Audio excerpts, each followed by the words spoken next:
முருகன் பக்தர்கள் அனைவருக்கும் அன்பு வணக்கங்கள். என் அன்பு குழந்தையே, உன் உயிரான உறவு ஒன்று ஒரு கேவலமான விஷயத்தை ஒன்று செய்து உள்ளது.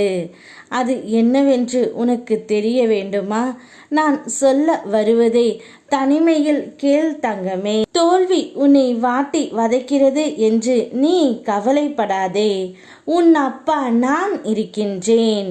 நீ ஒரு நாளும் துவண்டு போகக்கூடாது தங்கமே. உன் வாழ்வில் நடக்கும் அத்தனையும் ஒரு காரணத்தோடு தான் நடக்கிறது என்று நீ முதலில் தெரிந்து கொள்ள வேண்டும். அப்போதுதான் நீ வாழ்க்கையில் நிச்சயம் ஜெயித்து காட்டுவாய்.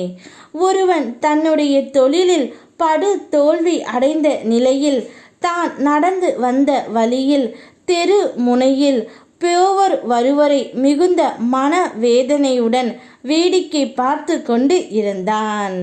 அப்போது எதிரில் உள்ள குப்பை தொட்டியில் ஒருவர் தனக்கு தேவையான பழைய பேப்பரை எடுத்து சாக்கில் நிரப்பி சென்றான்.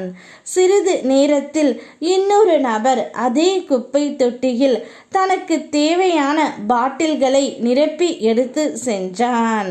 மீண்டும் ஒருவர் தமக்கு தேவையான பழைய பிளாஸ்டிக் தட்டு பேப்பரை எடுத்து சாக்கில் நிரப்பி சென்றான். அதன் பின் ஒரு நாய் வந்து எச்சில் இலையில் இருந்த சாப்பாட்டை சாப்பிட்டு சென்றது. கடைசியாக வந்த ஒரு பசு குப்பையில் சிறந்த பச்சிலையை சாப்பிட்டு தன் பசியை போக்கிக் கொண்டது. இதை பார்த்த படு தோல்வி அடைந்த அந்த நபர் கூறிய வார்த்தைகள், ஒரு சிறிய குப்பை தொட்டியில் இத்தனை பேர் பிழைத்து வாழ்கிறார்கள் என்றால் இந்த பறந்து விரிந்து கிடைக்கும் இவ்வுலகில் நாம் எப்படியெல்லாம் பிழைத்து வாழலாம் என்று தன் மனதை திடப்படுத்தி கொண்டு இனி தனக்கு தோல்வியே கிடையாது, இனி வரும் காலங்கள் பொற்காலமே, மிக பெரிய வெற்றி என தன்னம்பிக்கையுடன் தன்னுடைய பழைய தொழிலை அவன் செய்ய தொடங்கினான். உன் உயிரான உறவு ஒன்று இத்தனை நாட்களாக எந்த ஒரு தொழிலும் செய்யாமல் இப்படித்தான் இருந்தது. அவருக்கு நான் உண்மையை எடுத்து உரைத்த பிறகுதான் இப்பொழுது மீண்டும் தொழில் செய்ய இறங்கி இருக்கின்றது. உன்னிடம் பொய் சொல்லி கேவலமான விஷயத்தை தான் உன் துணை இத்தனை நாட்களாக செய்து கொண்டு இருந்தது. இப்பொழுதுதான் அவருடைய மனதை முழுமையாக மாற்றி ஒரு நல்ல மனிதனாக உன் துணை இருக்கின்றார். இந்த பரந்த உலகில் நீங்கள் அனைவருமே ஜெயிக்க பிறந்தவர்களே.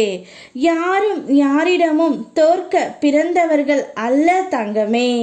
அதை மட்டும் முதலில் நீ உன் நினைவில் வைத்துக்கொள். அப்போதுதான் வாழ்க்கையில் நீ நிச்சயம் ஜெயிப்பாய். நான் சொல்ல வேண்டியதை சொல்லிவிட்டேன்.